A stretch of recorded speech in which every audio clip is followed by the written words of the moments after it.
It's just like I see that and I get so mad. I get so fucking mad. I'm just like, who the fuck is this 23-year-old bitch?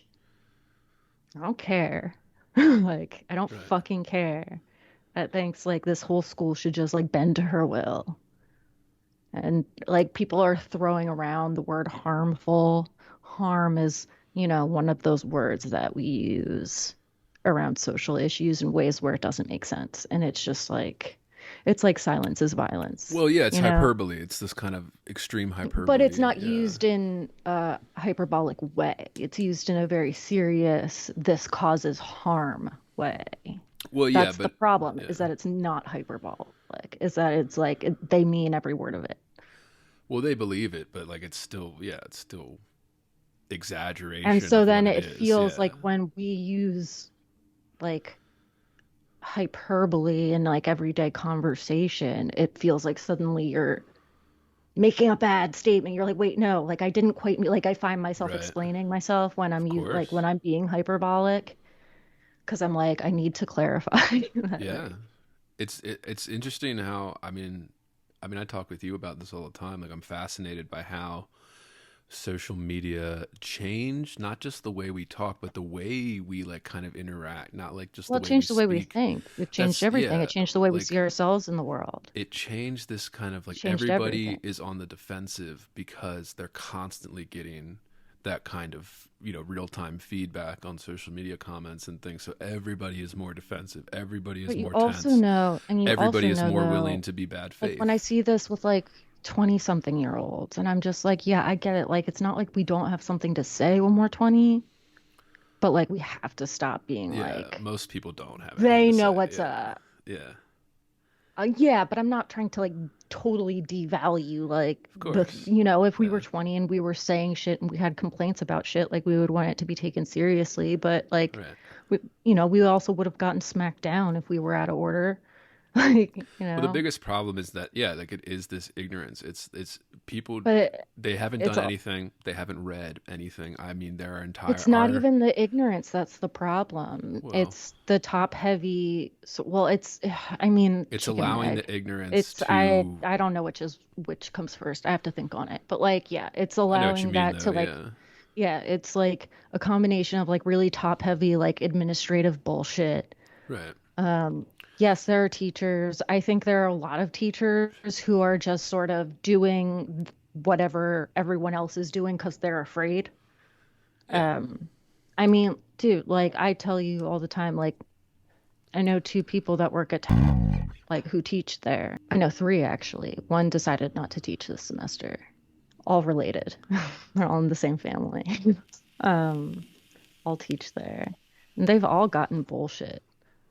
They've all gotten bullshit from students, from in Right. some cases from deans, and they're all part-time faculty too. Right. In some And cases, the they're not second even students go to them. teachers. They're just like student services positions, and people are just being rude as shit. Just being. Yeah, but this is like these are teachers and this is classroom related stuff. And it's like, oh, like some student went and complained to the dean. The dean then like yeah, uh Caved. Yeah. yeah, the dean didn't even just cave, just like went ahead and emailed to be like, but yeah, like I mean, to the point where the dean straight up emailed that adjunct and said, this is what your student said and you need to correct it, Right. basically.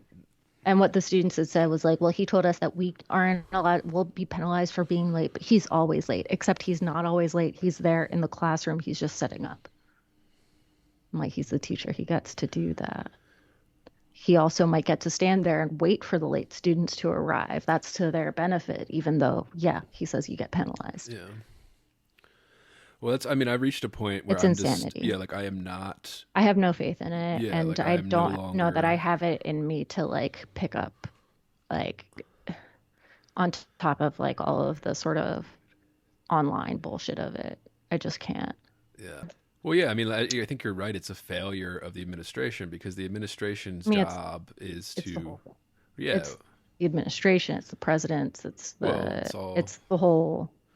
because their job is to, yes, hear students' complaints, but the idea is to, like your job is still to the institution, which is protecting everybody, not just Yeah.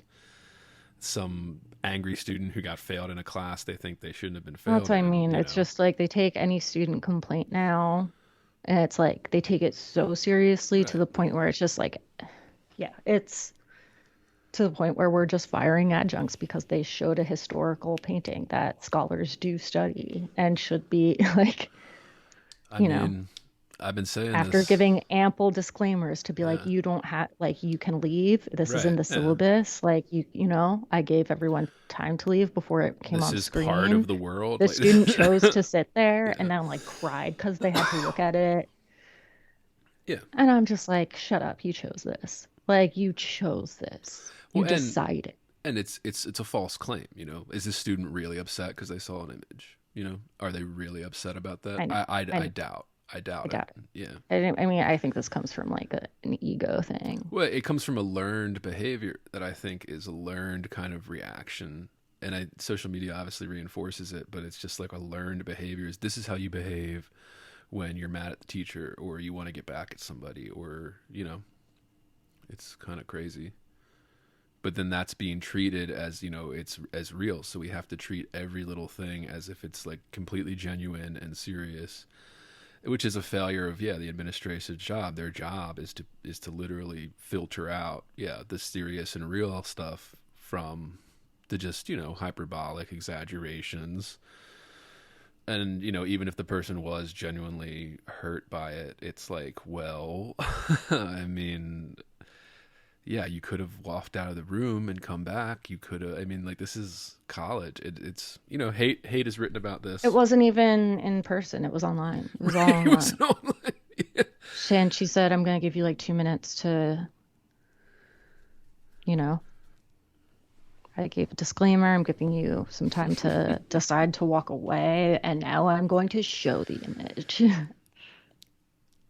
I wonder if doing that um, gives people the option, like just making that disclaimer allows people to start thinking that, like, oh, well, I can go against this or something, or like you said, this kind of ego trip where they can be like, well, I can get this professor.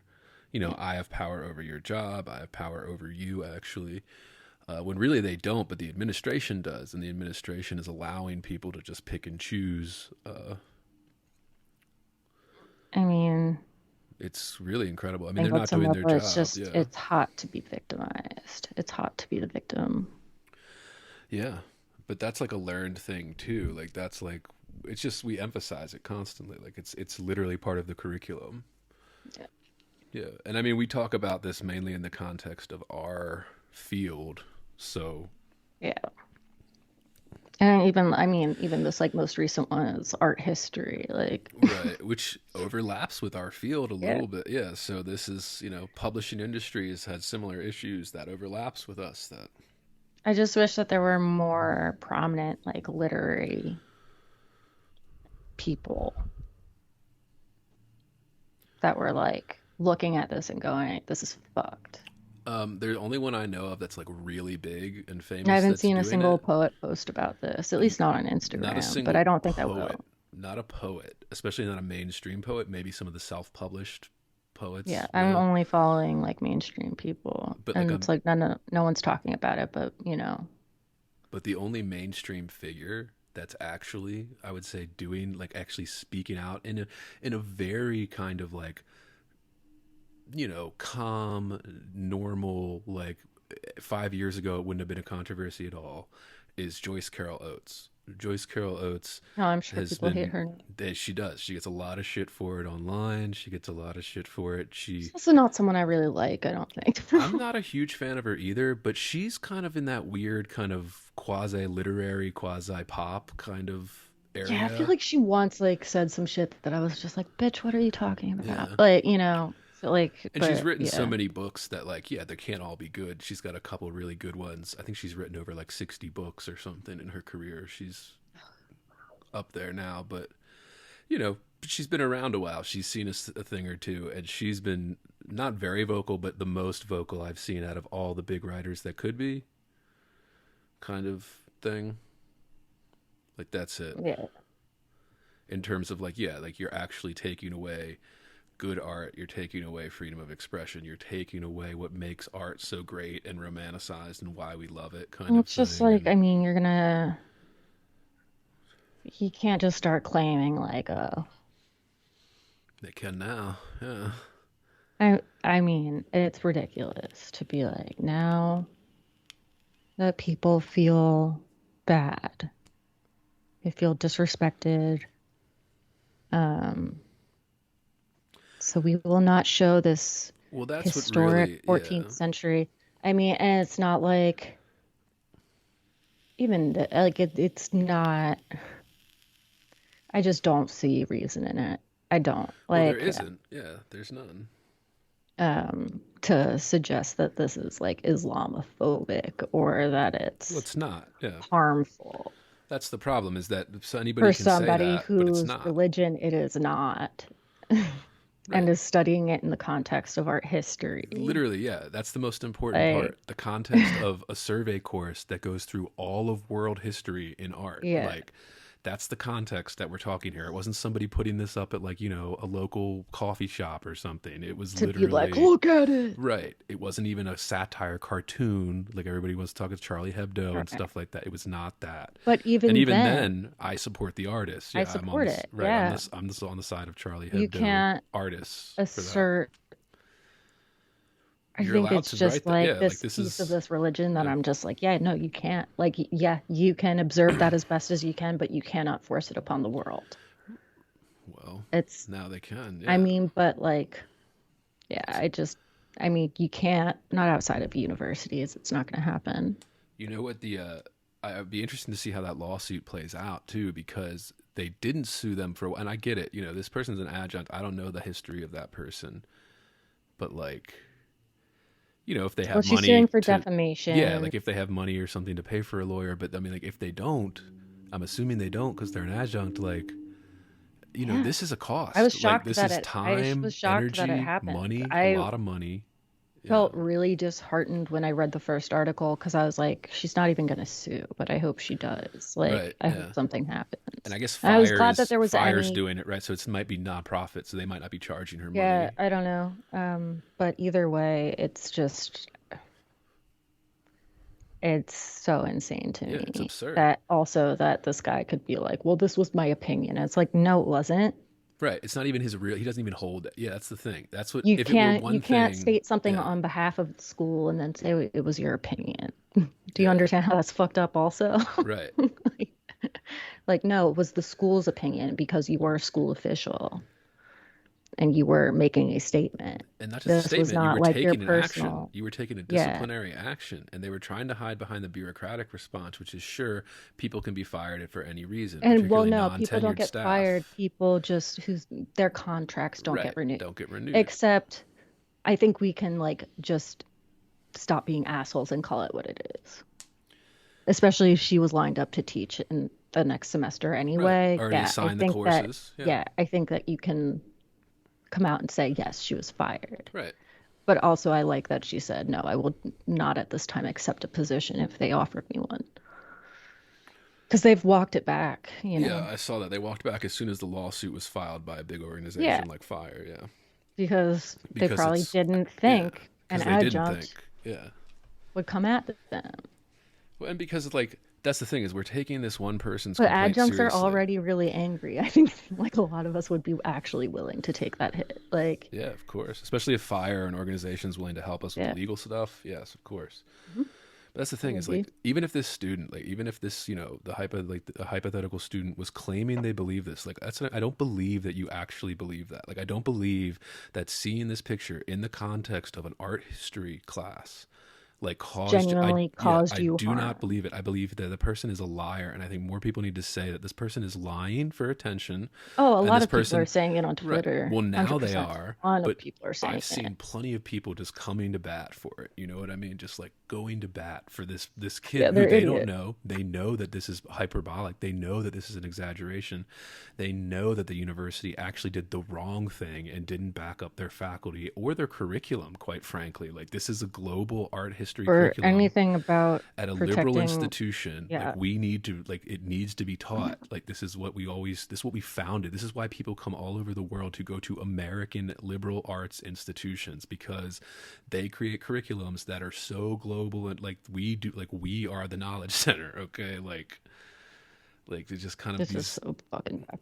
there's like, yeah, there's just like an ethos, there's just this idea that, again, it's that famous Carl Sagan quote, right? Your ignorance is just as good as my knowledge. Like that's what people literally believe. So this student who has not read anything, they're in their 20s. I'm assuming since they're in their 20s, they have not read a book in their life. That's what I'm assuming. If you grew up in America and you're in your 20s right now, you probably have not read a book in your entire life. And they're going to sit here and claim that they know just as much as this person who spent years, probably decades studying this field.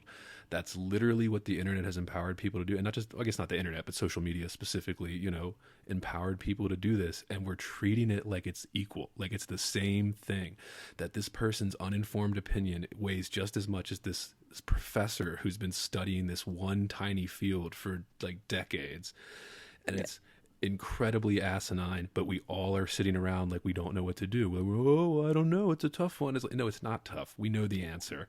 And Yeah. clearly Fire knows the answer. And clearly the university knows the answer, because they're walking it back already with this crap. And it's just, we'll see what happens. So, but I would bet. Yeah, I mean, like even the chapter of like the like Muslim group that is has a Affiliated chapter with on the campus school. Yeah. again. Yeah, like even some of their people who are on campus like have said some shit that the group has been like, yeah, we don't Right.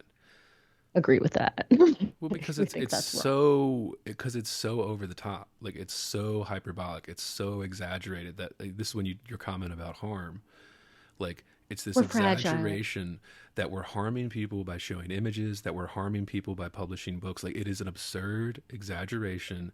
Everybody who has a lick of sense knows this, but we have to keep pretending because otherwise people are going to yell at us online. And this, I think this university administration is walking it back already, because they thought there wouldn't be any consequences apart from the social consequences. Well, I think Yeah, I we're going to wonder see how many more of this. followers their social media accounts lost. I think they put it on private for a while because they were getting so much trolling and stuff over this. Uh, I just stopped following all their journals. Yeah, so I think they started It's like, fuck you. just being like, you know, you can set the settings so people can just stop replying and stuff, because, you Yeah. know, you're getting hounded with trolls. I understand that, you know, like people are DMing you death threat. Like, yeah, you're like, okay, I'm just gonna lock this so you can't just, strangers can't just start saying things to me, whatever. Yeah. But like, yeah, and of course, I think they're gonna walk. We're gonna see more of this, but I think it's also, we're gonna see more people like adjuncts By a suing through university that probably Fire, won't survive for that much longer. right? And Yeah. I think it's only going to get worse. We're So going to aren't they see like a more of small this. private institution? Like, Yeah,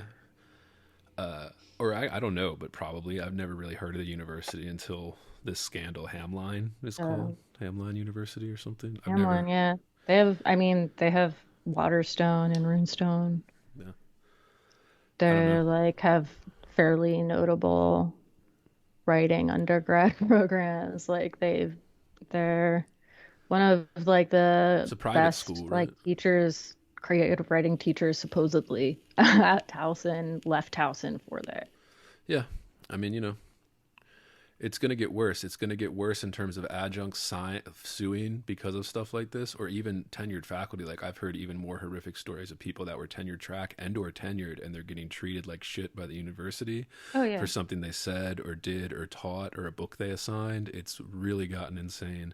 But I think it's going to get worse in terms of the people clamping down too. Like it's steadily increased as the years have gone on. Like students more emboldened, Well, faculty you know, catering to the Hamline is students. reviewing their policies on academic freedom Yeah. because their president is an asshole. She's an idiot. And she's Like, clearly unqualified for the job. yeah. If this is the case, if this is how she's handling it, like she clearly doesn't We deserve need this to position. rewrite the definition of academic freedom Right. because it can't be at the expense of what? A student lying and saying they were offended. That's what. Yeah. A student's feelings. But it's not even like, that's the thing, is I don't even Like believe you that student felt you're that. Yeah. feeling, yeah, but I think that like even if it was what they felt, so you're gonna rewrite this policy because a student said they felt hurt by this image. in this particular context in which they didn't have to see it. Yeah. So why did you stay, is what I would ask. Because they wanted to do this. Why'd you sign up for this class? You're a I bet business major. I bet the student is getting all kinds of. I bet they're getting job offers for Oh, doing they're this. getting a lot Yeah, of hate though. A lot of yeah, people you're being getting a like, lot of you're hate unhi too. you just, yeah, you're I'm clearly sure. unhireable, like People saying that on an social media idiot. is one thing, but I bet they're getting Yeah, offers from places like, yeah, a lot of organizations that would hire somebody that's willing to lie or exaggerate or yeah, really go so off the walls, be so unreasonable that we have to like, you're made to look stupid if you're being reasonable. Like, you're not allowed to be reasonable in this context. yeah, it's There's a lot of yeah, organizations that would hire somebody like that. yeah, schools. Yeah, well, yeah, most of them schools and or nonprofits affiliated with education or something like that. Yeah, schools did.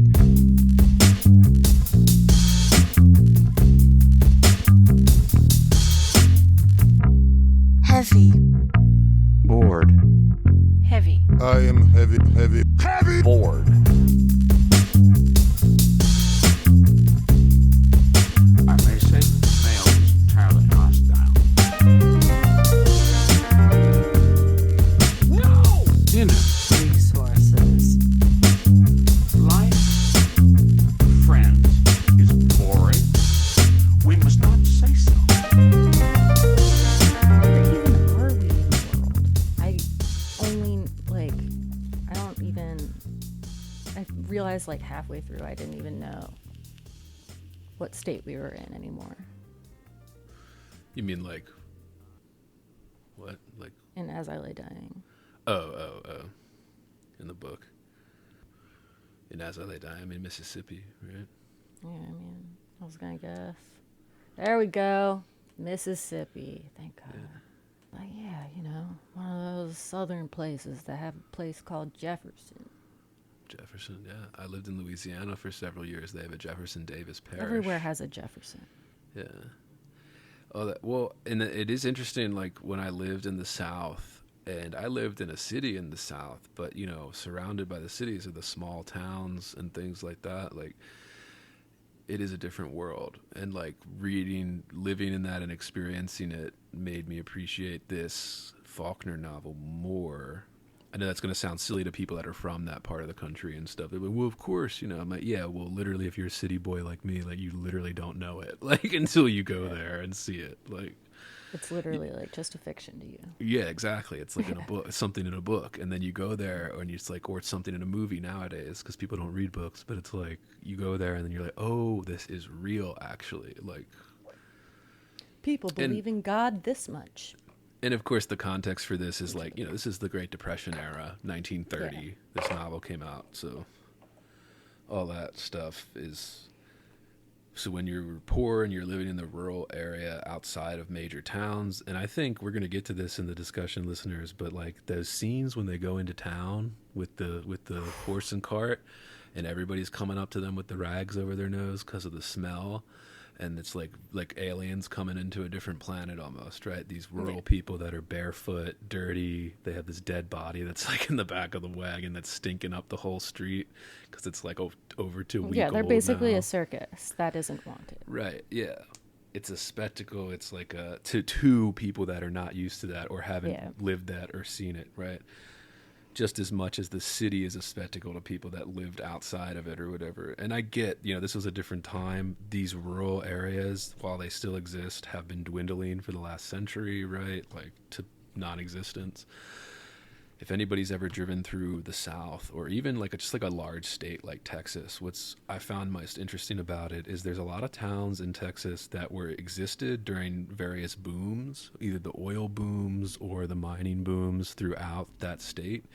And then, you know, somewhere around the 80s, 70s, they started to become unincorporated towns, which means legally that the federal government removed a post office from that city, so it's no longer recognized as a U.S. city because there aren't enough people living there. You know what I mean? One of the strangest things, and I mean, you can do this all over parts of America, you know, ghost towns and things like that are like tourist things, but it is unbelievable and I get saying this, it could be offensive, like, but because I'm coming from like an anthropological area, like kind of like an anthropological way, but yeah, it's incredible.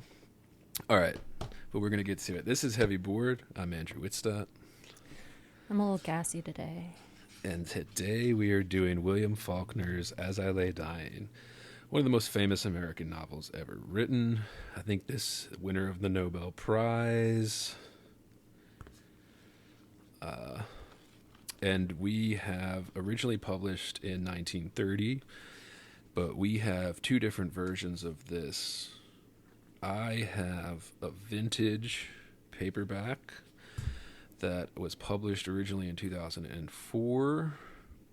And I think I have a weird one, though. I have, like, somehow on Amazon, I ended up getting, like, the British, like, the UK and Australian print for it. But it's available on Amazon. We'll link it down there, as always. And, Sophie, what did you have? I actually have Norton Anthology of American Literature, Volume D, 8th edition. Happen to have the full text in there already. Nice. Full text in there. That's actually... I didn't even realize that. Yeah. That's interesting that it's a full novel in the Norton text. It shows Yeah, they had listeners... just expanded it to include more complete longer works. It Right. also had... I mean, yeah, a lot of these honestly aren't that long, but like, I mean, entire plays that they had in here. Right. I mean, they have all of my Antonia, which I would also like to read. When was that published? The anthology. This Overall. had to be...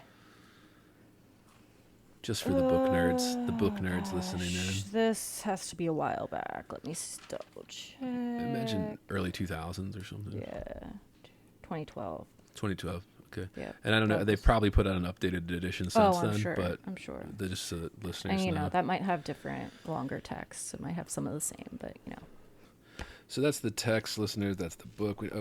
Housekeeping. Reminder to listeners, we're still looking for workshop horror stories. If you have a workshop horror story and you want to share it with us, please send it to heavyboardpodcast@gmail.com. You can contact us there as well. We also have a subscription plan. You can subscribe to this podcast at patreon.com/heavyboard to receive full uncensored episodes for subscribers only, bonus content, all that good stuff. If you can't afford that, don't want to do that, there are other ways you can support us. You can leave us a 5-star review on Apple, Spotify, anywhere you get your podcast. That helps us out. That helps us grow. You can check out, like, subscribe, share to any of our YouTube channels. That helps us out. That's a free way to support us. We appreciate it. And as always, you can find everything we cover in the description of this episode. And that's housekeeping. All right. Where do you want to start? Just do initial thoughts, impressions, time, what it was like to read this. Yeah. Go for it. So This one made me feel really stupid. I had a really hard time at first, especially when it came to establishing, like, in my head, who the characters were. As you may know, this is a novel that's broken into many voices, right? So we switch between different characters' perspectives, and we get these monologues, or like sometimes their perspective on an interaction that happens. Sometimes we'll get things kind of out of order, like we'll learn that something has happened, and not until the next speaker do we actually learn the details of what happened. right. So there are lots of moments where it does feel a little bit jarring, or you feel... I felt ungrounded at first. That isn't to say it's not good. It's really good. I think part of me was a bitch because it's just not what I felt like reading. Like, I don't know. I was in the mood for garbage, I think. This isn't garbage, so... But... And also just, like, dialect can obviously be hard, written in a very different style than I'm accustomed to reading, so... Yeah, it gave me some difficulty. It's really, I would say, overall very sad. Yeah. Very interesting. I think it took a long time to feel like something was happening. Yeah.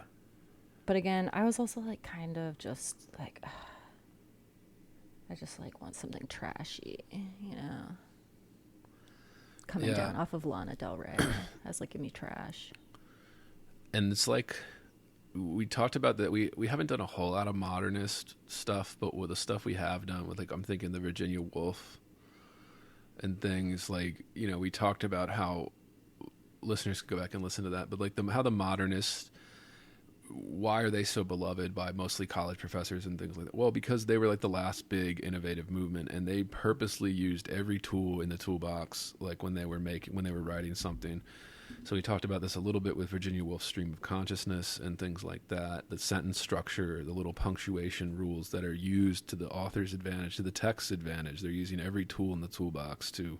Yeah, well, and I think we also get a lot of, like, stuff that feels very in line with modernism in terms of some of the ideas that are presented. Even, like, you know, I'm sure we'll talk about Addie's bit, but like when Addie is talking about words and words are like inadequate, like that was a big modernist idea, right? Right. Words are kind of inadequate to express what we mean. Right. Or did I make that up? Like, is that no? I think it's in there. She's talking about in regards to faith with Cora in that Yeah, section, but it's yeah. same principle still applies there. Yeah, to like modernist text, and then because words. We've talked about this on some of our poetry episodes. This is the first time I guess we're bringing it up on fiction, or we did bring it up on fiction. I think in our Joy Williams with the kind of the limits of language. You know, language, we're like, oh, it's really free. You know, writing is ultimately free. It is, right? Because there is this ultimate freedom. Well, and this to is creating. also like what every sort of movement in literature revolves around, is like what. Yeah, where are the I mean, limits? it sounds kind of dumb, but like, yeah, what is this movement's ideas about the limitations of language? Right. Because it and is how do limiting. they express it? Because it can only go so far. You know, it can only go so far, and the whole point of the art craft is to make it feel like it can go even further, right? You know, like that's the art of like literary writing, literary poetry type thing. But yeah, I remember, this isn't the first time I've read this book. This is the second time. I read it in undergrad for a class the first time, you know, and I was in my 20s. And I had a lot of the issues the first read that Sophie described, where it's a little confusing. You just have to kind of keep reading because you don't quite understand how these characters match up. You even don't quite understand how they're related to one another until like halfway through the novel and all that. You just have to kind of keep going, and it starts to fall into place. And that makes it a little confusing. Second read for me, even like a decade later here, it was easier because I knew that kind of stuff going in. But yeah, first time reading some of this, and it, like, not like a difficult text, you know, like it's not like he's using a lot of big words or structures. I would still argue it's a fairly difficult text. I'm trying to think, how would we describe how it's difficult? You know what I mean? I mean, it's well, it's really quite with playful. I think, I mean, there's a lot of moments where we have like some of that kind So of many stream of perspectives. consciousness. Yeah, so many The perspectives, just Yeah. not being able, sort of suppressing what's happening by having characters alluding to what's Right. happening without telling you. So like, we know something's up. We know that they're referring to something that has happened, but we don't know what that thing is. Right. Gosh, what's like a good example? When Dewey Dell. Yeah. Throughout, you know, keeps referring to how, oh gosh, you know, he could help me, Darl could help me. She says that, right? It's Darl that she says could help her. Yeah. Over and over again. If he only knew, right? But we don't know what it is that he doesn't know, or that he could help her with, or what she's struggling with, or what's going on there. I was really confused about their relationship at first. I was like, oh, are they like in a thing? I was like, is that Right. how this is gonna go? Was it like, her I kid? mean, Was it yeah. Daryl that had that impregnated her? oh yeah. Well, I was There's, like like, wondering that that implication. early before I learned that she was pregnant, Right. right? Because it seems like they have this weird connection, but she does seem to say that it's the other guy, her Right. man. But we also, and she's 17, and but we don't learn that until like the end, really. It's Yeah. really not until the end that we learn that, and we get some of these allusions to something being that's going on with her, something she needs help with really early on, but we don't know what. And I'm sure you could guess at it, you know, but it's really suppressed. I think it would be hard. I don't think I could have guessed. Yeah, and it's revealed very masterfully in that, like, that it's so subtle and suppressed, but it gets slowly revealed as you keep reading. I think that's the real mastery of somebody like Faulkner, somebody who we consider as like an American master. And he was incredibly prolific. He wrote a lot of novels. His two biggest ones are this one, As I Lay Dying, and then of course The Sound and the Fury are his two big ones that he wrote around the same time here in the 30s, early 30s. But yeah, I mean, so you just know that it's that kind of thing. What was I going to say? Okay, so we talked about that, the setup, all that good stuff.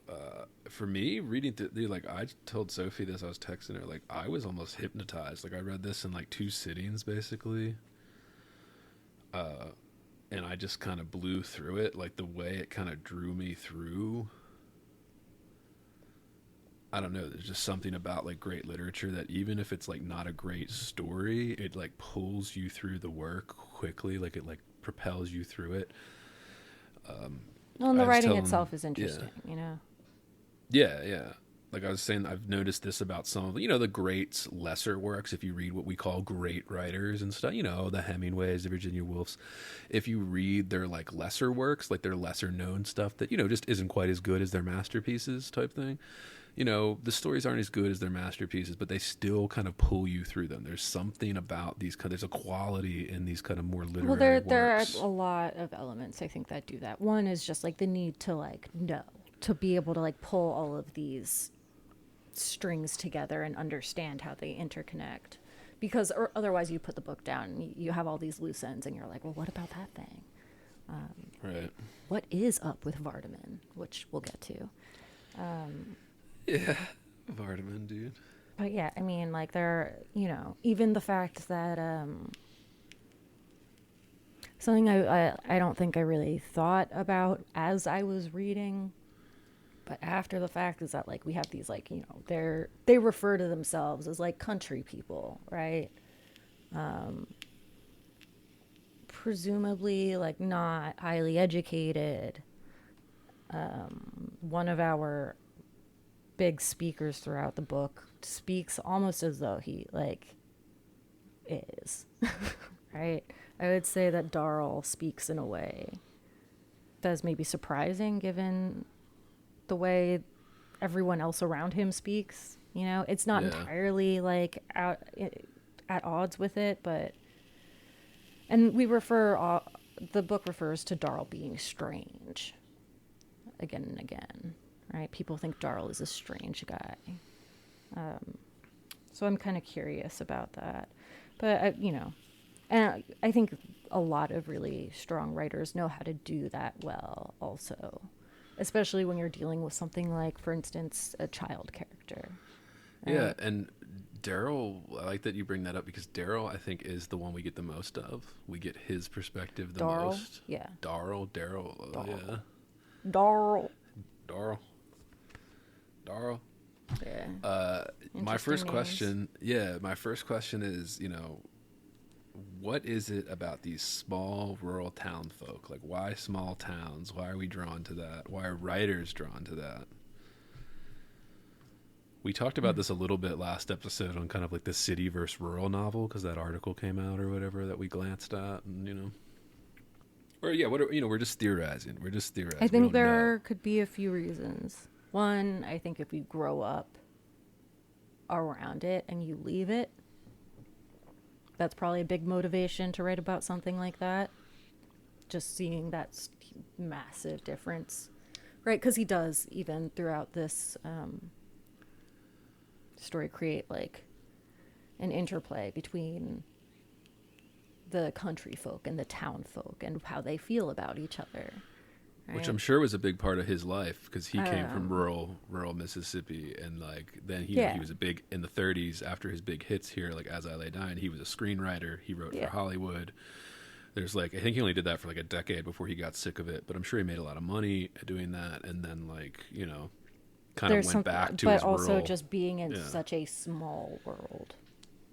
right? That and I personally am drawn to kind of there's something it might sound of like bad to people living in rural, but it's like there's something mythic about a small town as opposed to a city, right? Because a city, it feels like it's been all discovered. There's like all these things that are there, but like I there's think it something also mythic takes us hidden. back to like this idea of like the American prairie, Right, you maybe know? this Like, frontier, yeah, there's, exploring the frontier. Maybe that's why I said it could be. Maybe it could be offensive to somebody that's like grew up in the yeah, rural, like fuck you, city people. But like, I think that's there. I think that is like, yeah, or like the just a frontier sense of expansion. Yeah, also something that we exploring. didn't grow up with. So there is, I think, a curiosity there, right? Anyone Yeah, who doesn't grow up in this is like, what is that? Like, you know, or even, I think, yeah, I don't know. I think writers have different motivations for being drawn to it, and readers do too. sure. But it's definitely a landscape that, like any, I would say, has a lot to delve into and to look at and to, like, just some of the, especially like when it comes to like farming, right? Yeah. There's like a fantasy about that. It's interesting too. Like there's like that homesteading fantasy. There's like this kind of like living off the land fantasy that people Yeah. have in a kind of our modern world where like we go into a grocery store, we don't have to farm and slaughter the pig ourselves. We just buy the smoked bacon in the package. There's like that kind of aspect to it, but I'm always thinking more of like the same reason I really like the Coen brothers, not just because I think they're good directors and writers, but like this kind of like, their first, all their hits, all their really big hits, the Coen brothers movies, anybody that's a movie fan knows what I'm talking about. Like they were small town kind of stories. Like I'm thinking like their first big hit, Blood Simple, right, in the 80s, where it's like this small Texas town where like this little lie kind of blows up into this huge thing and it causes all this controversy. And it's like, there's something mythical about these kind of like, it's almost like a secret, like you're uncovering a secret, maybe is what I'm trying to get Well, at. Like yeah, it's like this I hidden think it's world from most people. Yeah.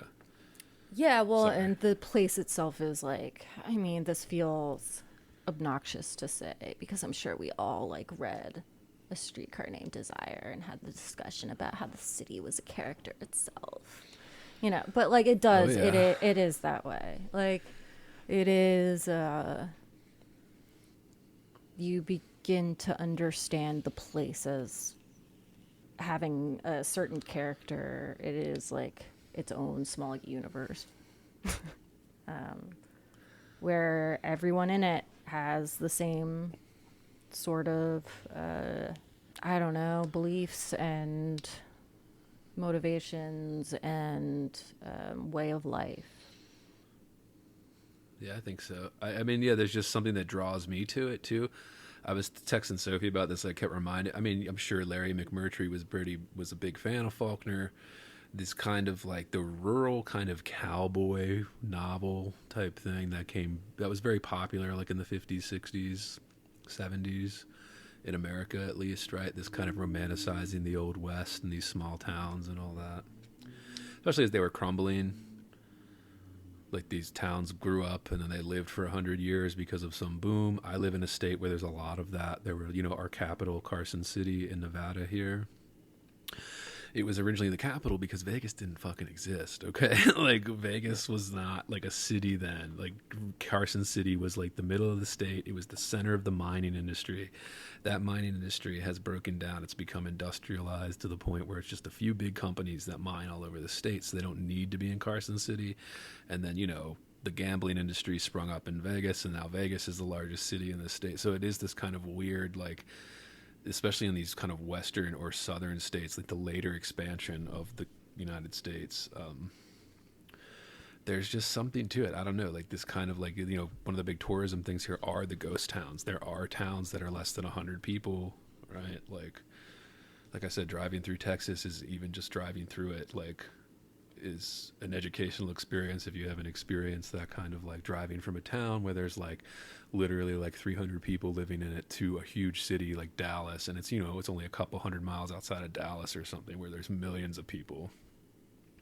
and just how radically different the two worlds are.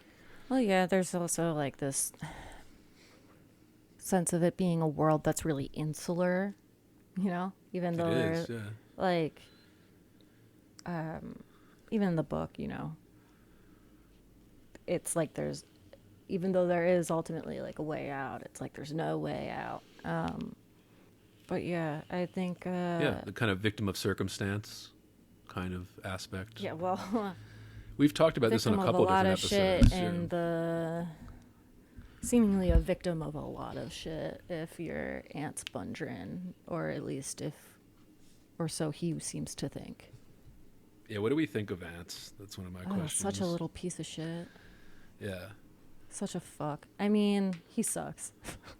And Ants is like the father. Him, right? Yeah. So we only see and hear him sort of secondhand through other characters through most of the book.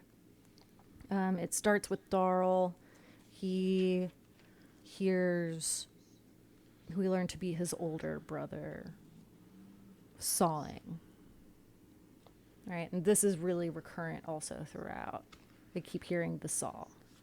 Yeah. And we learn that Addie Bundren, he's making a box for Addie Bundren to lie in. Addie Bundren is his mother, or their mother, and the box he's making, obviously a coffin.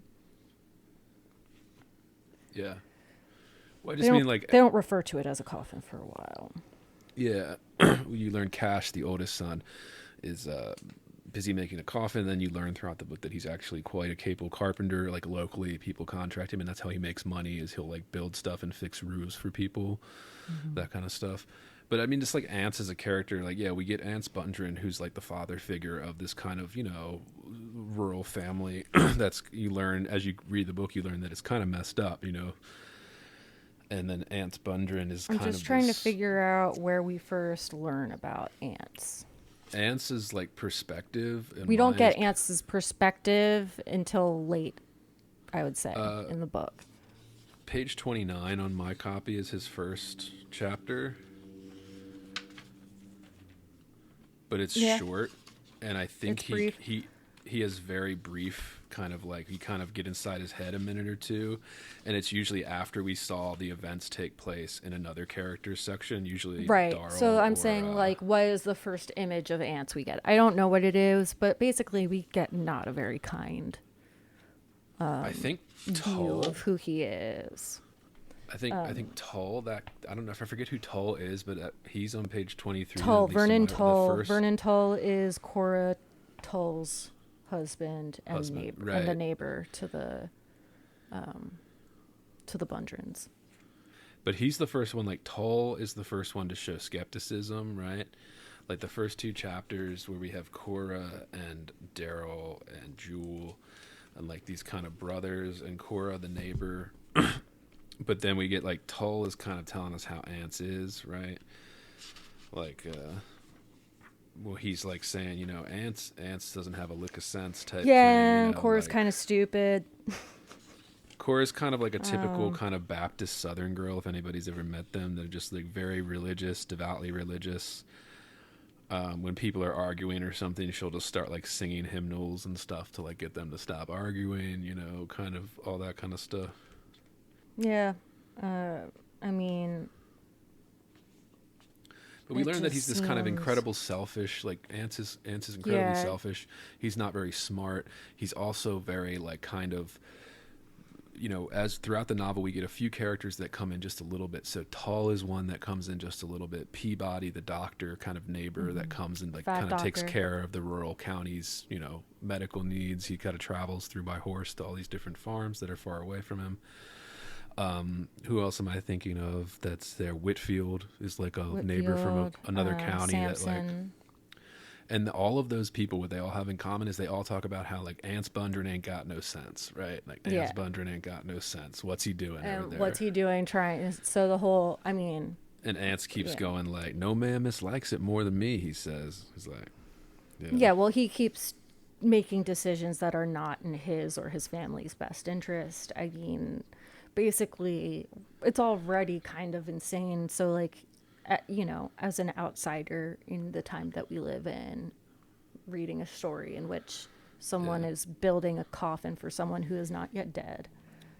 And Tull, Right. this section in Tull's here is like he's talking to ants and he's describing his conversation with ants, and he's talking about, like Sophie said, the first couple pages we learn that somebody's dying. We don't quite know who yet, but we kind of get, they're hinting towards the mother of the family is dying slowly.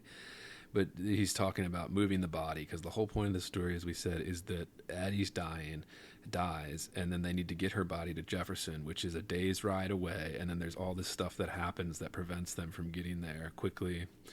But like, so Ants says to Tull, she'll want to get started right off, he says. It's far enough to Jefferson at best. He's like, but the roads is good now, I say. It's fixin' to rain tonight, too. His folks buries at New Hope, too. Not 3 miles away, but it's just like him to marry a woman born a day's hard ride away and have her die on him.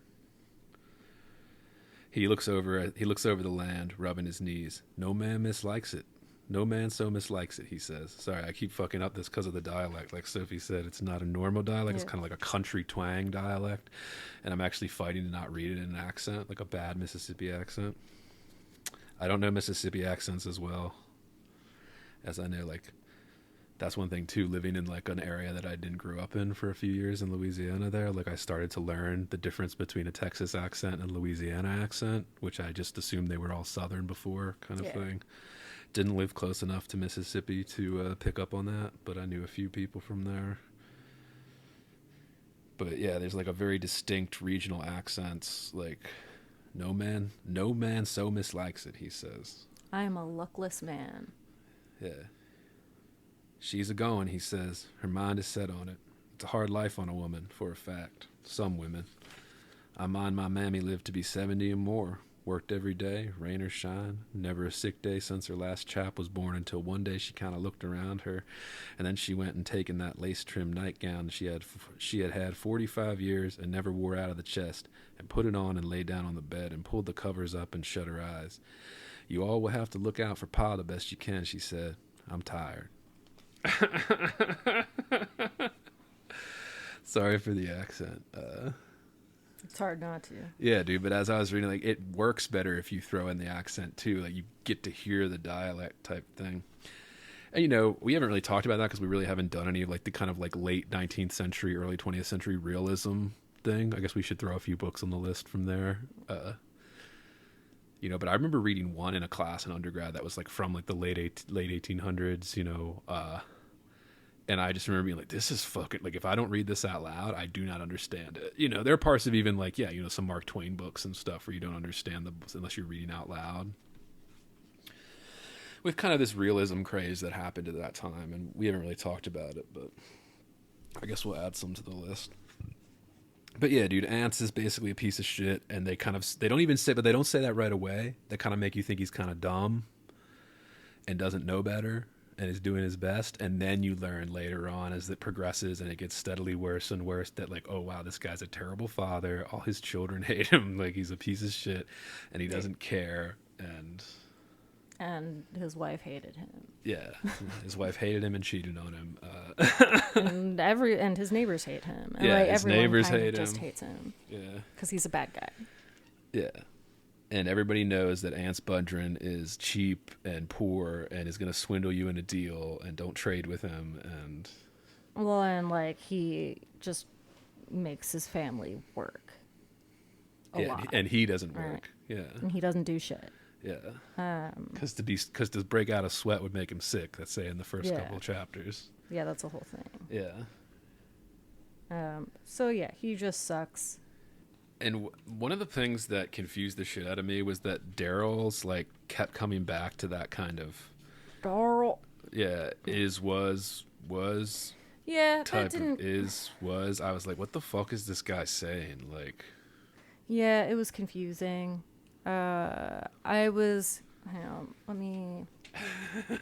I gotta find it. I think I marked it. It's in one of the Daryl. I marked page 88, but let me check. Because I think he brings it up a few times, but I think by page 88 in my copy, I was like, all right, what the fuck is he saying here? Yeah. Well, and by that point, we had also had a lot from Vardaman, hadn't we? and it's actually in Vardaman's chapter that we get this, and I guess it's supposed to show Vardaman being confused by it, because that's where I marked it, because I think I was at that point. Because yeah, we were in a Daryl chapter that's just very short, then we go to a short Vardaman chapter, then back to Daryl. So it's like these two, it's like an interaction happening between these characters, and then we're jumping back and forth between their perspective. And Vardaman's supposed to be the youngest brother. He's like, we don't really know. Sophie and I talked like he doesn't really know. We don't really know how old Vardaman is. We assume he's under like 10. Like, but we don't actually. Yeah, by the end of this, I didn't. By the end of this, I felt like, okay. Also, it seems like other people see him as strange. But there are moments when I feel like maybe he does seem like maybe he is older than 10. I don't know. It goes... Cash is the oldest. Then we have Darl. And then there's like a big gap? Then there's a big gap. Then there's Jewel. And Jewel was the one that wasn't Ance's son. There's like a 10-year gap, right? Yeah. And then there's Jewel. And then Dewey Dell and Vardaman. Dewey Dell and Vardaman. I think Dewey Dell's the and soul it sort girl. of suggested that they all came in sort of quick succession. And Dewey Dell is 17. Except Jewel. I think Jewel was the one that, like, because she cheated on Ance with Whitfield. And Jewel, that's why there's like this tension between Jewel and Ance. They play up right from the beginning, you know, and really between Jewel and everybody else in the family. Yeah. And he kind of keeps to himself. Like, he bought his own horse. Like, he was like, we learn eventually that he was like lying about this one thing so he could go cut a field in the middle of the night to save up money for himself to buy himself a horse. And like, Ance got all pissed at him for that. And then, yeah, then we have like Dewey Dell and Vardaman, which are like the younger two. And I guess we don't really know how old Vardaman is, but like from this, Sophie was like from the text of Vardaman, we're like, is this kid like retarded or something? There's something going on. Yeah, I mean, there's definitely like something going on with Vardaman. Yeah. I mean, his sentences, I think, do not. The sentences suggest that something's up there. I feel like, especially like closer to the end, it starts to get really. So here, let me read a confusing section from this, and I'm looking for a good one. There's this part where Vardaman starts, after his mother dies, he starts to say his mother is a fish. And I think, if I had to guess, Faulkner's trying to show us a younger kid's rationalization of his mother's death. Sure. Right? That's how he's dealing with grief. Right. So he keeps calling his mother a fish throughout the novel. And this is almost halfway here. But he says, but my mother is a fish. Vernon's seen it. He was there. Jewel's mother is a horse, Darrell said. Then mine can be a fish, can it, Darrell? I said. Jewel is my brother. Then mine will have to be a horse, too, I said. Why? Darrell said. If Pa's your Pa, why does your Ma have to be a horse just 'cause Jules is?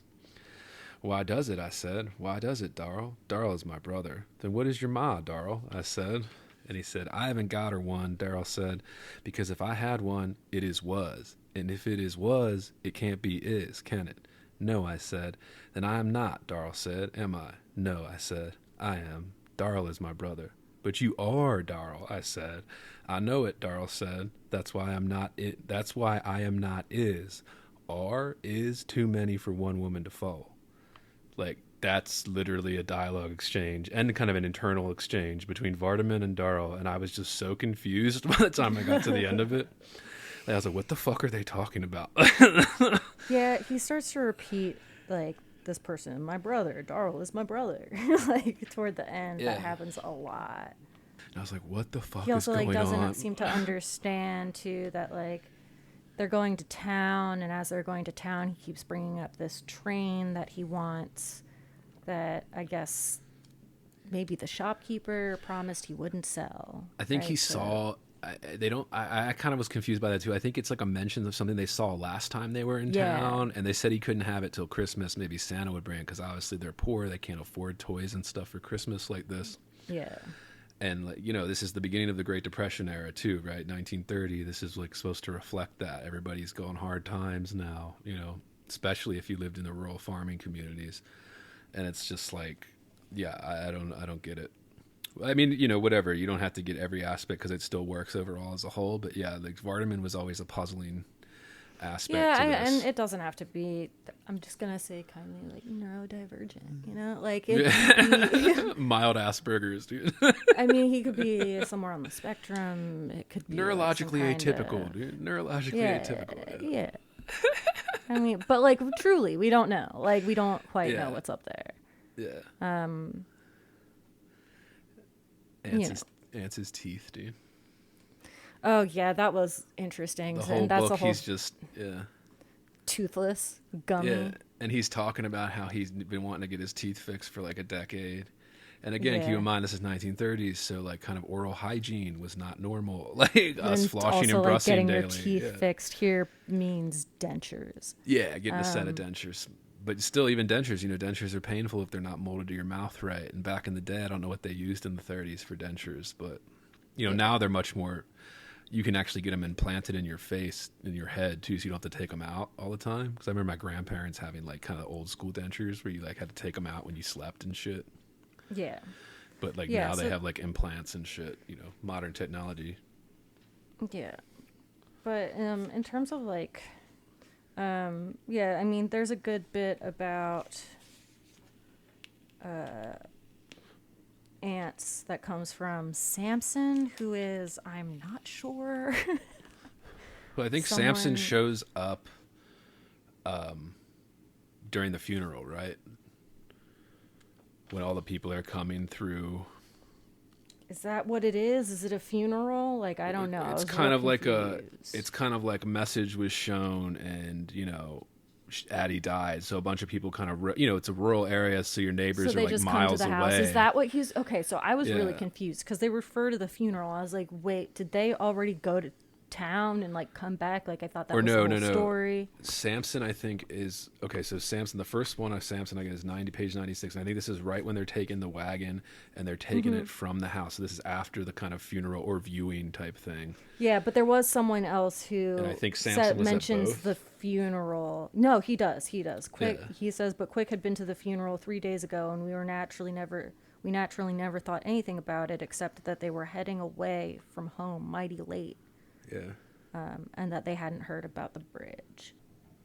It's Bundren from down beyond New Hope, Quick says. There's one of them Snopes horses Jules riding. I don't know there was e'er one on that. I didn't know there was e'er one of them horses left, McCollum says. I thought you folks down there finally contrived to get them all away. Try and get that one, Quick says. The wagon went on. I bet old man Lon never give it to him, I says. No, Quick says. He bought it from Pappy. The wagon went on. They must not have heard about the bridge, he says.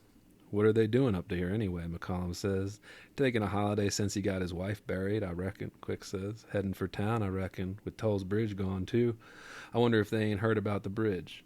And that's like the whole big event in the novel is they're trying to get her to Jefferson, Mississippi, which is a day's ride away, right? No cars. There were cars existed, but poor people couldn't afford them. And then there's this bridge in this river that it rains, and if anybody that's from the South or lived in the deep South, it's basically it flooded. rains all the time and bridges flood out all the time. And this one is one that was built, in the late 1800s, and it's been washed out by a heavy storm, and they have to get this wagon with a dead body and the 5 of their family over it, and that's where all kind of the shit takes a turn for the worse. But yeah, Samson kind of is watching them from the porch as they kind of come up to the bridges. His house. And this is what I mean where you get kind of confused. First of all, one, for me, didn't understand what a funeral meant in this circumstance. So I was really confused about where we were in time because I was like, wait, did they already bury her? Right? Because how I understand a funeral is it's the whole burial thing. Obviously not the only way, but And if you don't embalm them, they start stinking within a day. So back then, they there's didn't this have whole a coroner. thing. Yeah. Basically, they're hurrying to try to get this coffin built so that when she dies, see, that's the disturbing thing, though, right? I think it's supposed to be that she's on her deathbed watching her son, essentially, or listening to her son build her a coffin. Yeah. But there's also the sense that she's decided to die, which is also confusing. But basically the doctor comes, as we learn, the fat doctor who does not want to have to ride up or walk up the hill because there's no horse available to him. Right. And but no roads. Yeah. So they tow him up with a rope in the rain, right? Like he's like walking up this thing with a rope tied around his fat stomach. Yeah. With that, and then ants, like they forget about it at one point, and it's like, yeah, that's what I mean. It's kind of country bumpkin, like very. You only see this in very rural like areas type stuff. You know? I feel like there are things I missed, but basically, yeah, he shows up and Addie like immediately dies. Yeah.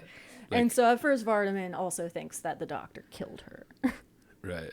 And the doctor's kind of frustrated. And this is all like, happening right when I guess Vardaman had like caught a fish or killed a fish, or he was like in the process of maybe gutting a fish. Like I don't fucking know. He had gutted that fish that they told him to gutted gut a for fish. dinner.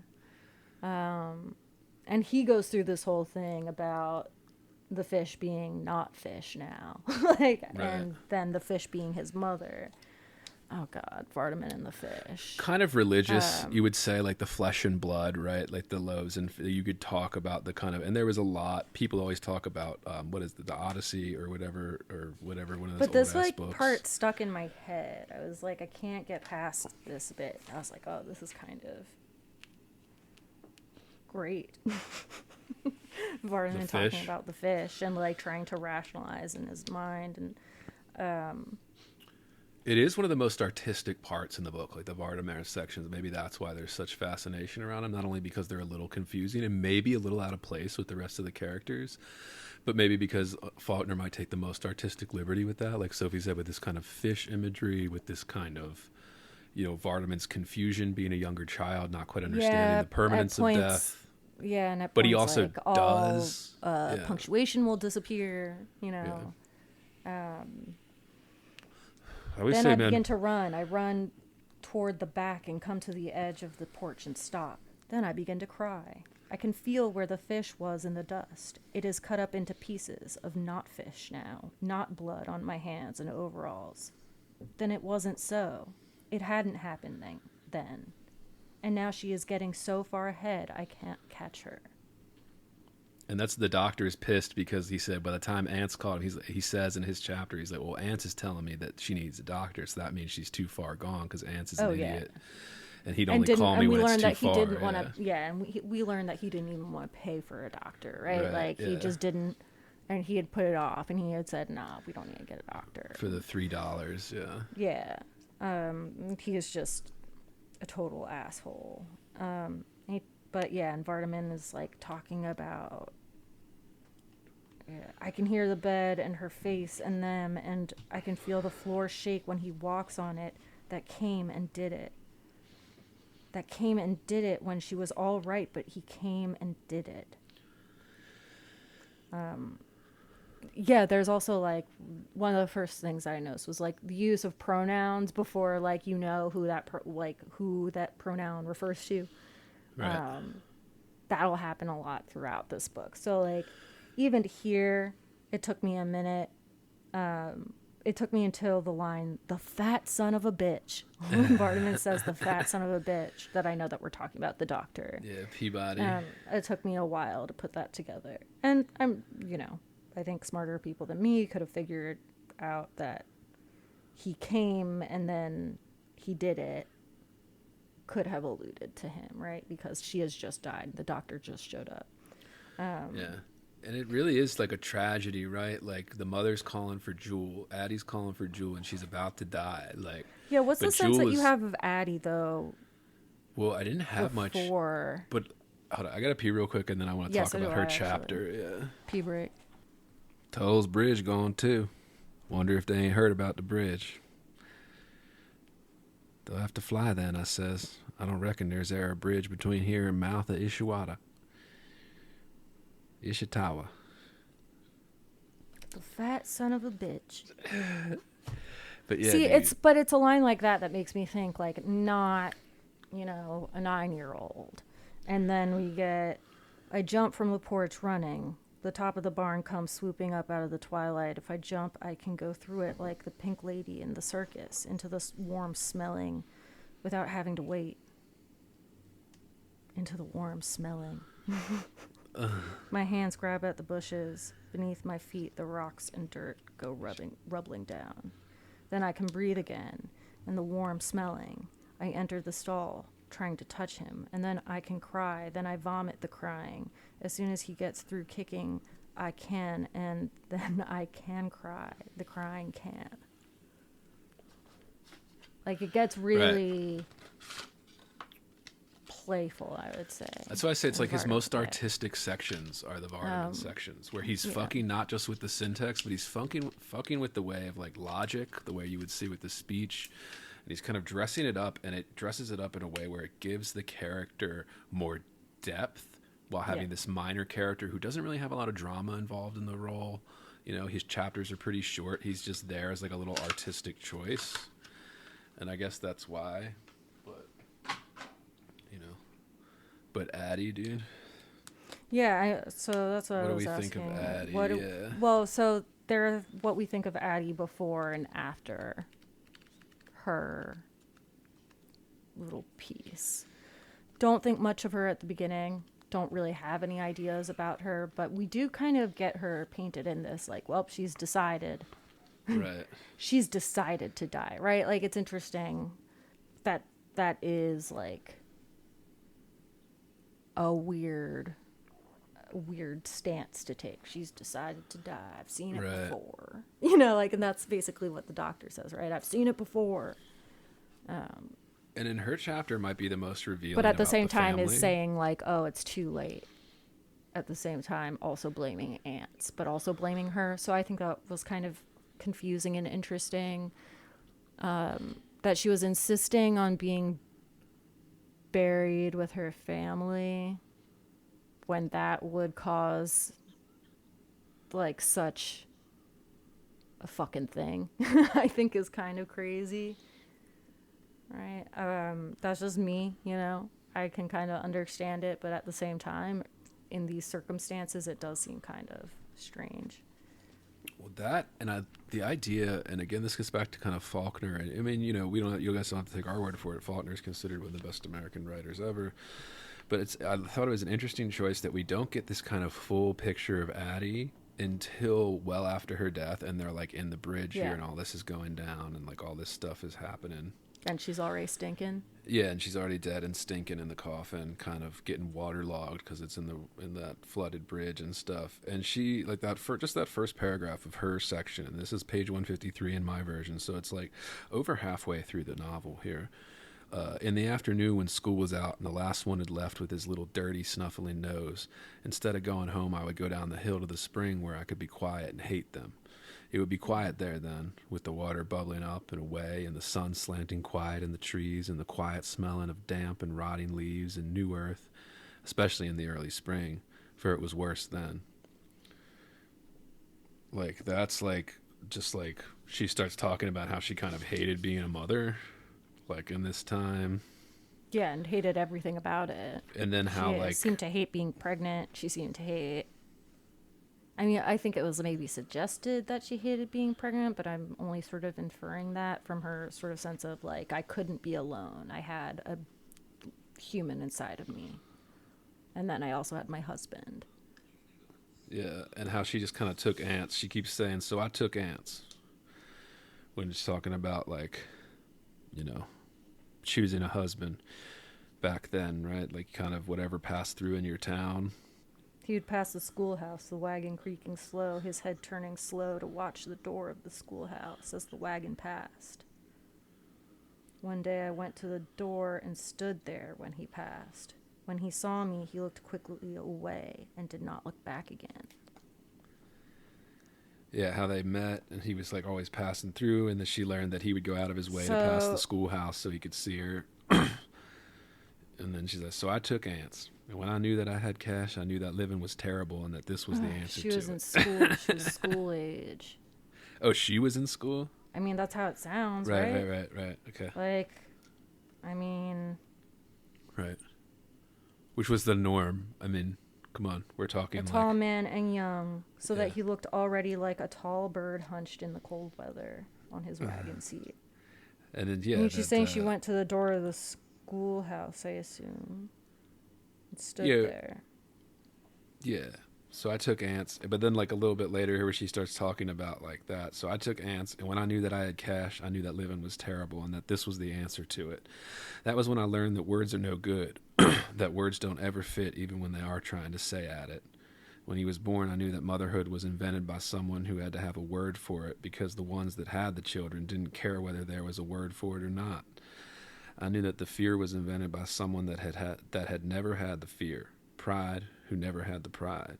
I knew that it had been, not that they had dirty noses, but that we had to use one another by words like spiders dangling by their mouths from a beam, swinging and twisting and never touching, and that only through the blows of the switch could my blood and their blood flow as one stream.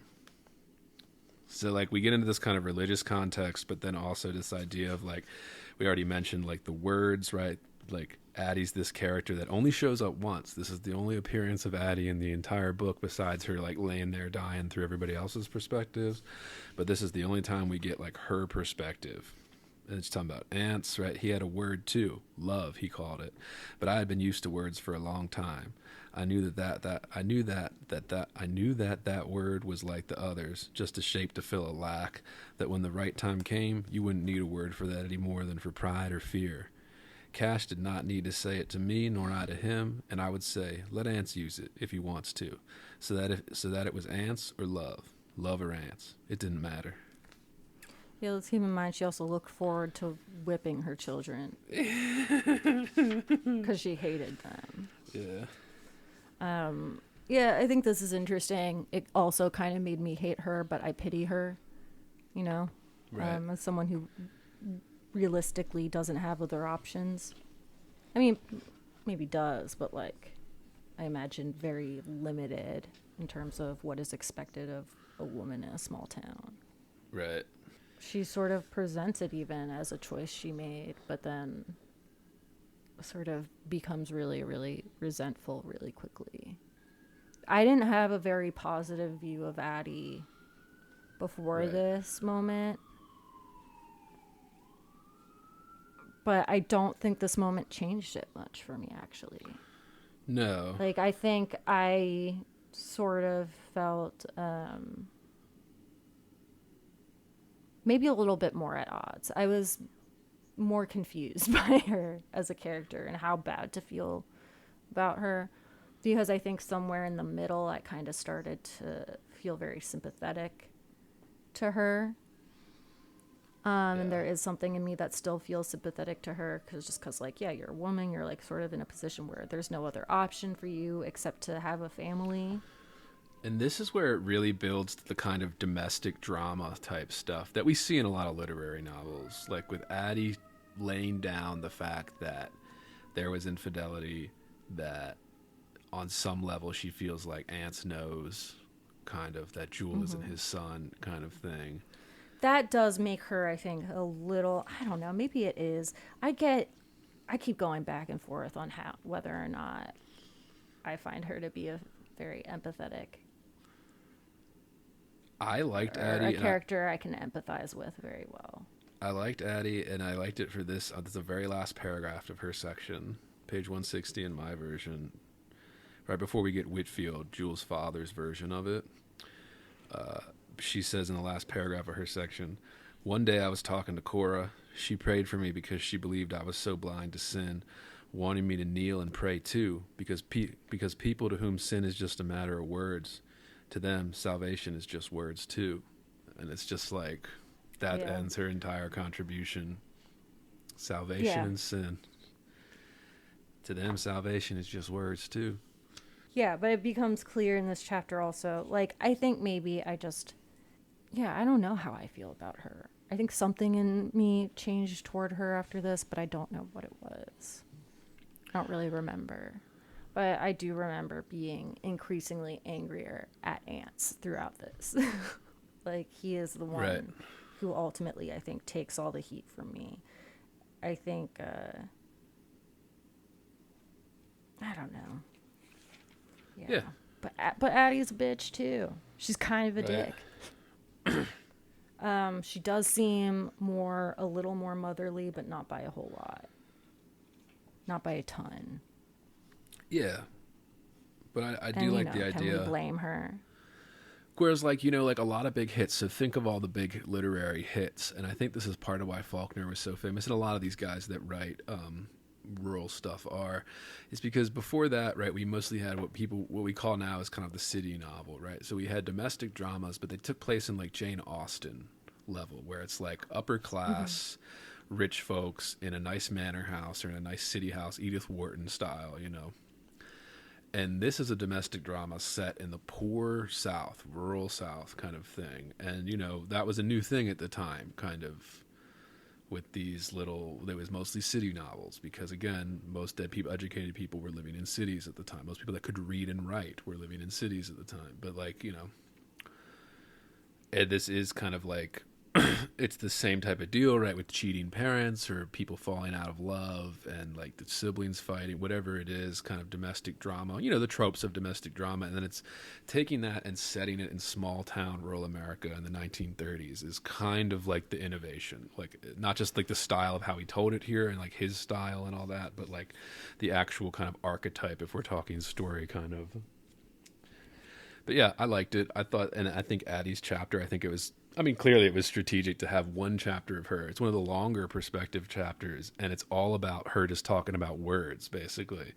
And then she kind of gives us, like, what happened with Jewel and all that, like, and how she tried to get over it, and how she tried to, like, correct it. And we get a piece of that. We don't get the whole thing. We just get a piece of it. And then we get the rest of the story from Whitfield. But yeah, we pity her. I don't particularly like her, I do pity her. I think I sympathize with her. I don't think she's the most sympathetic character. Yeah, and I know we're running out of time now, but it's like, did you want to hit Dewey Dell at all, the pregnancy? Because I wanted to hit Dewey Dell, because Dewey Dell was one of my favorite characters. I was telling Sophie as we were like reading through this that my two favorite characters for some reason, Cash and Dewey Dell, were like my two favorite. And Cash is very soft-spoken, like barely has any parts of this. Other people are talking about Cash usually, and not Cash talking about himself or like the events. But then towards the end, Dewey Dell kind of becomes the star of the book as she's like trying to get that kind of like abortion elixir from the pharmacists in these towns. Or like, potentially procedure. Right, or an abortion procedure or something. She's not even entirely sure what she's asking for, except that she was told that she could get medicine by the guy who knocked her up. Right, yeah. And of course, this is Mississippi in 1930, so like she's going into these towns and asking pharmacists about female troubles, and they're all offended. They're like, well, you want my advice? Go get that boy to marry you or whatever, very religious, Christian kind of, abortion all really was illegal. Fucked up, basically shame on you. In America at this time.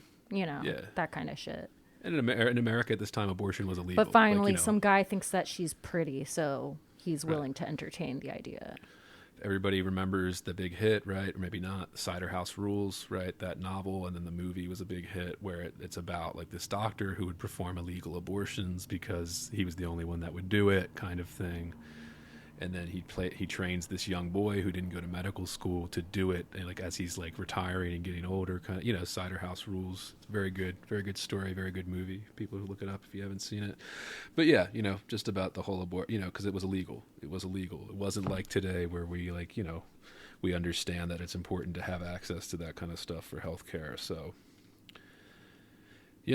Product of its time. This is why we talk about books being like kind of the context around books, kind of a record of what we saw, even if it is a fiction kind of thing, what the world was like. But Dewey Dell being pregnant, and that's where we it get also like sounds like Darl seemed to know what was up. Yeah, well, that's what we talked about. There was like a little bit of a hint that Darl and Vardaman saw him. Like Vardaman saw her having sex with the guy or whatever in the barn. Or something. Because Vardaman keeps talking about how like he can't say what he saw. Dewey Dell made him promise not to say what he saw, kind of thing, around the barn because he was looking for stuff. But I thought the thing that he saw. So here's what I'm unclear about, because I also thought that at first, but then I thought maybe It was Daryl burning the barn down. Yeah, I thought that's what they said it was. I think you're right, but then I started thinking, like, is it both? Because Vardaman's Yeah. a little kid, he's kind of playing around the barn, Is and he? he sees, well, you know, at least Again, younger than the still other don't ones. know. The only age we know is that Dewey Dell is 17, and everyone is older than her except for Vardaman. Right, so it makes me think that, like, Daryl and Cash are, like, in their 30s, right? Like, Or 20s, marriage age. right. I mean, because that's alluded to, right? They need to get married. Yeah. But but something yeah. about, yeah. Go on, sorry. But yeah, the whole thing, I mean, we should talk about Darl too. Going crazy at the end. What did we think of yeah. Daryl going crazy? Yeah. I was confused as fuck. Me too. It didn't quite fit, I thought. I was really lost. I was like, wait, when, how, what? Like, it just seems like all of a sudden we learned that he's being taken away and he's like, he won't stop laughing. Or maybe it was that he got found out. Right? Someone one of the guys. So basically, it sounds like maybe Vardaman saw Darl setting fire to the barn, right? So they had stopped somewhere after they, you know, get across the bridge, right? And everything goes wrong. Probably should mention that. Everything fucking goes wrong. Well, because the bridge is flooded, they try to pass it anyway, Cash going under breaks the water. his leg and passes out. They then take the wagon over the bridge under the water, but it gives because the bridge is giving, and the bridge gives out, and the wagon They can't lose take their it. mules, I guess. So Mules die. Yeah. Cash gets kicked in the stomach and breaks his leg because he's trying to hold on to the coffin and his tools while everything's going underwater. And, you know, everybody else is jumping clear, and Cash is staying there trying to hold the reins. And so he gets stuck. And, you know, because Cash is like the stoic hero character. He's very quiet, very kind of stoic cowboy, Southern cowboy, right? He's like, it don't bother me none, right? He's had a broken leg for days. But it's He's so probably in pissed me off. excruciating, because he's that's probably in exactly excruciating pain. And they're like, are you okay, But Cash? that- He's like, it don't bother none. You know, just kept saying yeah, that. but that doesn't. I don't know. That didn't make him more likable to me. That just made him more like Ants. Stubborn and Yeah, stupid or and- just like unwilling to take help. That's when Unwilling they go. to They accept pour. anything. They pour No, we're concrete okay. to stabilize the leg. Yeah, they pour it right and onto it's his just skin. like very Yeah. clear that that's not okay. I mean, Yeah. like you don't, you know, like, I'm pretty sure that even in 1930 they knew that was a bad idea. If you were educated, you probably knew. But yeah, Yeah, most people but weren't, right? Most people It couldn't seems read. like, you know, they're at this place and this guy is like, you sure you want to do that? I don't know that I'd do that. You probably shouldn't do that. And they're like, just throw some sand in it; it'll be all right. It don't bother me none. That's what Cash says. Yeah. And they like pouring the So they cement into his just- open wound, like Yeah, basically giving him an just- infection. Yeah, and then like his leg and toes, like his foot turns black, and Because the cement hardens and cuts off the circulation, and so Yeah, now he has a and it's dead just- foot.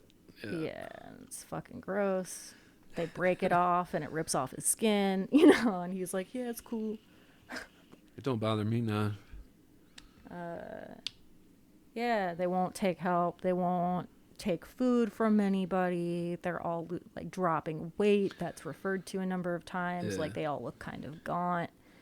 I ain't gonna be beholden to no man. That's what they kept Yeah, saying. it's right? just So all if they took food, very- they'd be beholden to somebody. If they took money, if they buried her someplace other than Jefferson, they'd be Or like, said, like, you know, here, take, you know, take our shit. Like, you lost all your shit trying to cross this shitty bridge. Take our stuff.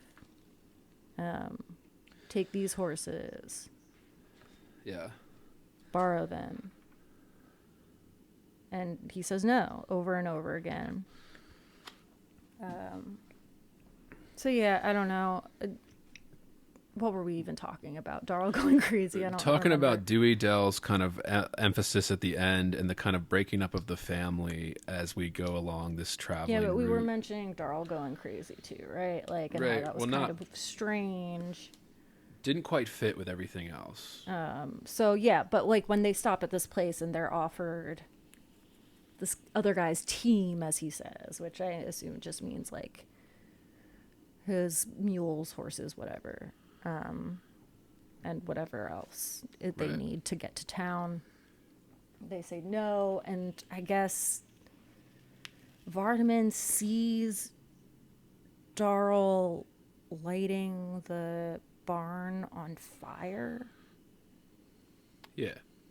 And I'm not sure I understood why that happened. I just remember, like, okay, it goes up in flames. Everyone's freaking out. They're trying to pull the animals out. Jewel is like, he ends up getting badly hurt, or at least Right. burned. Like, fairly badly, it sounds like.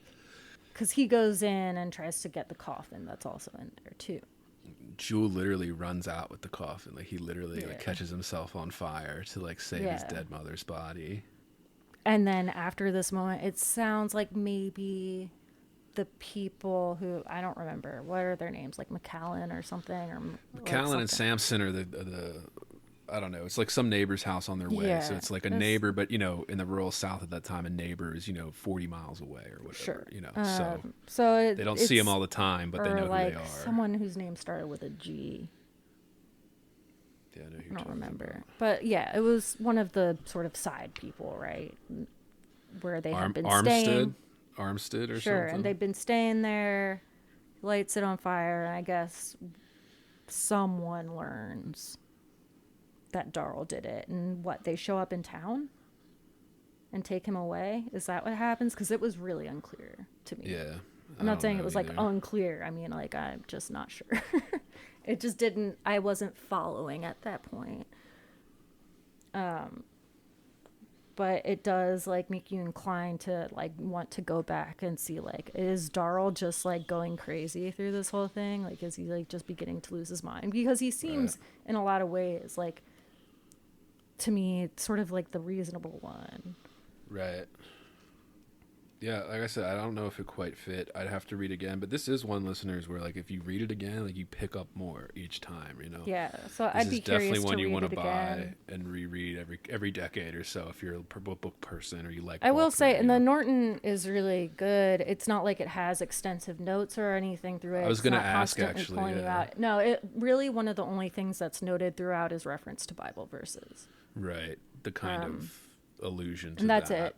There's no like explanation of what's happening. There's no like, this is what Faulkner said, or this is what scholars have said. It's It's just, always interesting. Like the footnotes are only as useful as whoever wrote them, Yeah, So like when you're trying, like if there's this dead technology that would be really useful to the have Bible a stuff footnote. didn't add anything. Like, I didn't really Right, read yeah, the Bible footnotes exactly. because I was like, I don't need that. Like, it's Right. not, it doesn't matter if it's referring to a specific verse in this And moment, in unless my I'm copy- writing some big paper that has to do with Right, the Bible yeah. and its interpretation in the South in this moment. And of in my this copy, novel. my copy is put out by Vintage. It doesn't have footnotes and like an introduction and Yeah, after, and most and copies forward aren't going and to. afterward. Yeah. So like, and I agree with you that like I didn't need it. So like I could pick up on the religious themes. I could pick up on like the kind of allusions to religious stories without knowing the exact Bible Yeah, well, and passages like, I and don't, things like yeah, that. you don't need to know those things. As one who is really just maybe But one thing- embarrassingly unfamiliar with any amount of like Bible literature, Right. like, I didn't have a problem there. But That one was thing I not will what's- say, I was wish, confusing about this book. yeah, I wish more footnotes would emphasize what I really care about when I'm reading an old book with footnotes is like the dead tech, because we had like a footnotes in that Moby Dick and stuff. I really wish that there were footnotes that would show me that like what this dead tech is, like what it looks like, or like what it was used Yeah, for, that's they hard just to refer to it visualize by at name, first. and everybody knew Like, what it I was had at to the look time. up some but of the technical, like, especially, I mean, immediately I was like, yeah, I don't remember, but it was something about the kind of saw that he was using to build the coffin or something. I don't remember what it was, but it was some piece of like, farming shit or like, building or carpentry stuff. Farming shit. yeah, yeah. I don't know. Well, even that, there's a lot of talking about. reference to farming equipment, but a lot of it's Just old, stuff I dead, don't know dead about. Yeah. technology Yeah. farming equipment. So like pre-tractors, kind of every farmer owning a John Deere. But like as we move on here, what do we think of the ending? Oh my God, dude. Yeah, Infuriating. reactions. Infuriating. I mean, it just can you hate Aunt Spundren anymore? Yeah. He stole his daughter's money that was given to her by the neighbor, right? To get an abortion. To get a secret abortion. Or I'm assuming, like, did the neighbor actually give it to her? Because Cora does not seem like somebody who would be cool with that. I did not read her as okay with abortion. I'm sure she's not. Yeah, I'm sure the or character. any amount of sex outside of marriage. And there's a little bit of a for that hint. matter. There's a hint that Cora knew that in Addie's section that Jewel wasn't Ance's son. There's like a hint. They don't say it outright, but there's like a hint that Cora knew why she was always trying to tell Addie to pray for salvation and pray for her sins and stuff. And it's, it's very subtle, very literary in that way, like very subtle. But yeah, the ending I thought was pretty good because it ends with this, like nothing changes, kind of very kind of, Great Depression era modernist ending where it's like very tragic and very kind of, wow, like, Yeah, well, basically they go to town to bury his dead wife and he comes home with a new one. Yeah. Right? Yeah, and teeth. And teeth now, yeah. That's why he took the $10. He took those $10 from his daughter, so that he could go buy himself teeth. Yeah. And introduces in the last moments to this woman who is walking along beside him, and he says, meet Mrs. Bundren. Got me a new wife. So Got me fucked a new up. one. Got me a new one. Oh, yeah. Yeah, dude. Absolutely. I mean, but it is like it hits. After they've been shooed out of say. town because the body like stinks so much. Yeah, those were great scenes when That they're coming was in. one of The the town best. folk are treating them like aliens coming into a I different was planet. itching for something to happen so badly that like when shit started to go wrrong, I was like, thank God. And the way that Thank we God get the we Dewey finally Dell, have gotten to the bridge. It has been so long of reading about this fucking bridge. I was so mad. and when we get to the Dewey Dell, I think it's a good choice that he told it through the pharmacist perspectives, as like this little country girl with no shoes coming up to their store, and she had those black eyes that let him know that she went from the towns, right, as they say. She had little dark black eyes that let him know she was one of the rural girls, kind of thing. No shoes. I don't remember. Oh, she didn't have shoes or anything? Yeah, well, that's what the one pharmacist noticed, that she's in the kind of a dirty dress. She's barefoot, and he's like... And she's like isn't she like wearing her good clothes too? Like she snuck like her good changed, to go to town. But she's barefoot with dirty feet and all that. And he's like, she's walking like she's used to walking in bare feet kind of thing. Yeah. All that, yeah. That was a good choice. My last thing before we finish, did you want to talk class elements or fatherhood themes or anything like that? I think we hit everything else.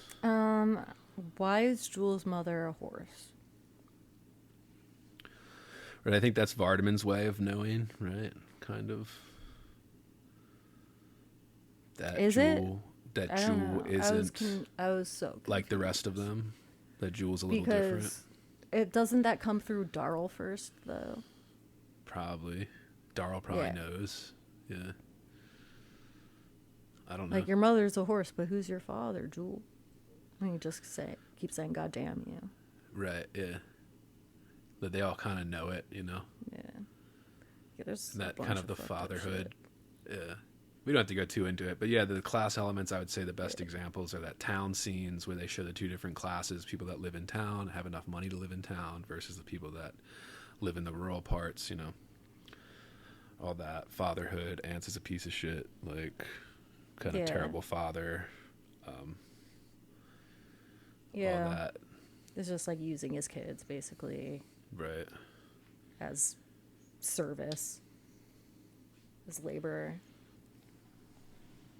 And they taking their money invoke... and the things that they buy. And the invocation of God, right? He thinks he deserves new teeth the way God intended him to, like, because he couldn't eat solid to eat the meats food and God stuff. intended. Yeah. But So you don't have also, teeth, like, it's pretty hard to chew. but by his logic, also God would have intended him not to have teeth. Right. right? Like Well, he all of leaves these that part things, out, because God has intended everything in His world. Everything is about God. God put roads far away from homes. You know, like that was the first moment when I was like, oh, this is funny to me now. God made the roads. Sorry, guys. I'm sorry. Yeah. I can't not. No, God we're didn't make atheists. the roads. Yeah. It's hard for us to do that. I get, yeah, it is hard. As like Sophie and I were both raised, like, again, we've talked about like raised in religions, but not like really super like Orthodox religions or like going to like temple or church every weekend and stuff. But like, you know, and then we both grew up to be like atheists, like overeducated atheists, I guess, right? Like, Yeah, I don't know that anyone in my family believes in God, though. right. Not that kind of religious. But I mean, you know, you and I are both kind of this, yeah. It's hard for us to say, oh, God did it. You know, it's hard for me to be like, Right, but I think that's also something that Faulkner is like specifically like right. maybe poking And some fun at, or like and class kind of stuff too, right? Yeah. Like, we hit everything you wanted to. yeah, there was that moment in the beginning that I was unsure about, where I guess Vardaman had put holes in the coffin.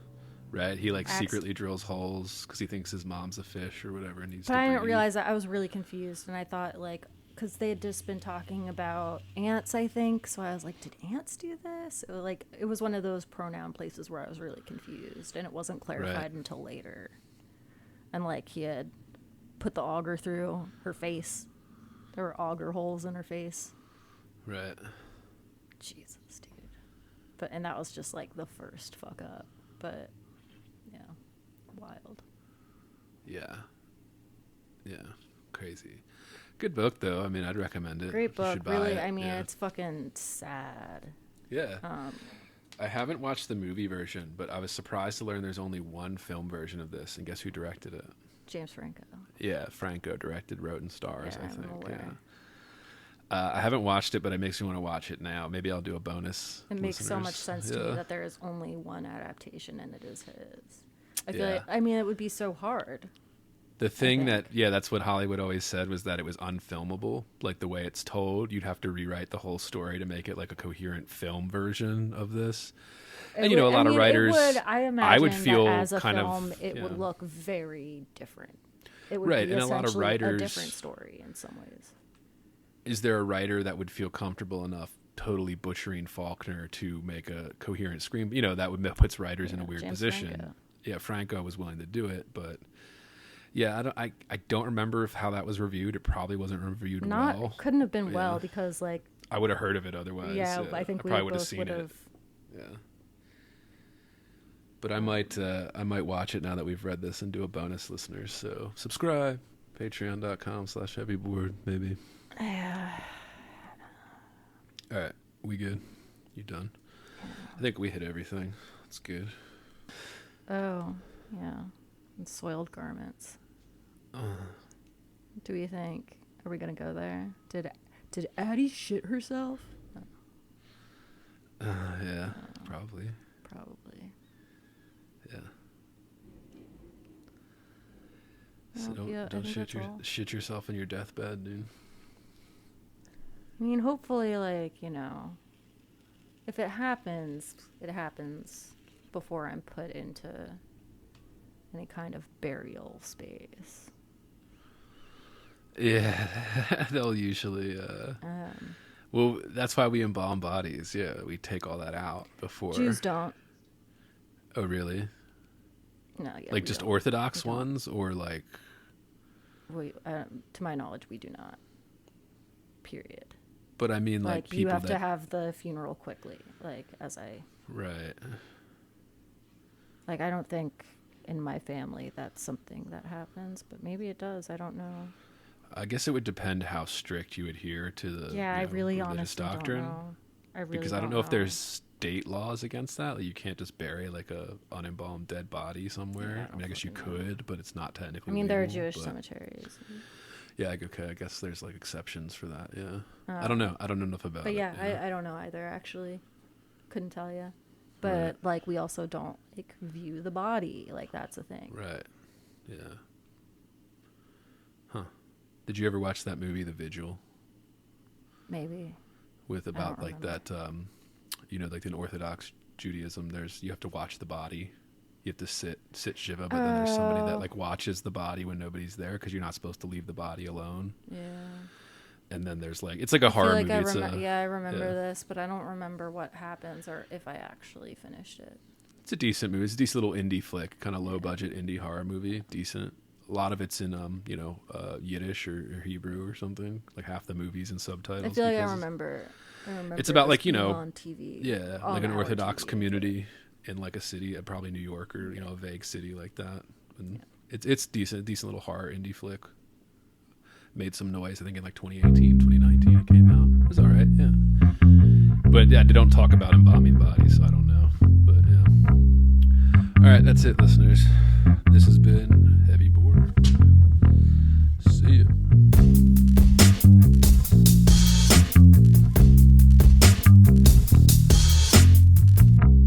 Heavy. Bored. Heavy. I am heavy. Bored. I may say that the male is entirely hostile. No! Resources. Life, friends, is boring. We must not say so.